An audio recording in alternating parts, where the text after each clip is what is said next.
ക്കെതിരായ പോരാട്ടത്തിൽ നമ്മുടെ പ്രിയപ്പെട്ട നടൻ മമ്മൂട്ടി അദ്ദേഹം കൈകോർക്കുന്നു. ശ്രീ മമ്മൂട്ടിക്ക് തന്നെ ഒരു സ്വന്തമായും ഇതിനെ നിരുത്സാഹപ്പെടുത്താൻ ഒരു ടീം പ്രവർത്തിക്കുന്നുണ്ട്. അവർ ഞങ്ങളോടൊപ്പം ചേർന്ന് പ്രവർത്തിക്കാമെന്ന് സമ്മതിച്ചിട്ടുണ്ട്.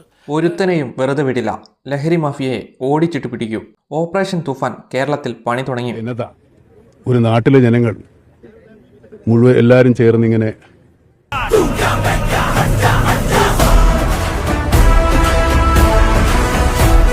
ഇത് പെരുമ്പാവൂരാണ്.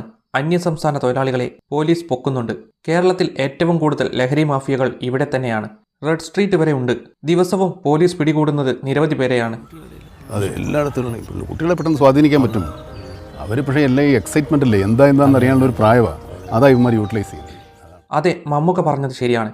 കുട്ടികളെയാണ് സ്വാധീനിക്കുന്നത്. പുതിയത് എന്ത് കണ്ടാലും ഈ പ്രായത്തിൽ ഒന്ന് പരീക്ഷിക്കാൻ തോന്നും. അത് ഇനി ഉണ്ടാവരുത്. അതിനാണ് ഓപ്പറേഷൻ തൂഫാൻ. ലഹരി മാഫിയയ്ക്കും മയക്കുമരുന്ന് ശൃംഖലയ്ക്കുമെതിരെ സംസ്ഥാന സർക്കാർ സ്വീകരിച്ച ശക്തമായ നടപടികൾക്ക് അഭിനന്ദനം അറിയിച്ച് നടൻ ഉണ്ണി മുകുന്ദനും രംഗത്ത്.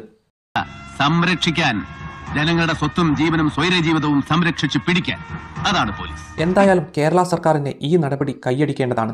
ഈ ഒരാഴ്ച കൊണ്ട് തന്നെ നിരവധി പേരെയാണ് പിടികൂടാൻ സാധിച്ചത്. യുവതലമുറയെ ലഹരിയുടെ പിടിയിൽ നിന്ന് സംരക്ഷിക്കുക എന്നത് ഓരോ ഉത്തരവാദിത്തമുള്ള പൗരന്റെയും കടമയാണ്. നമുക്കും അണിചേരാം ഓപ്പറേഷൻ തൂഫാനോടൊപ്പം. ഈ വീഡിയോ കണ്ടിട്ട് നിങ്ങൾക്ക് എന്താണ് പറയാനുള്ളത്? നിങ്ങളുടെ അഭിപ്രായം കമന്റുകളായി രേഖപ്പെടുത്തുക.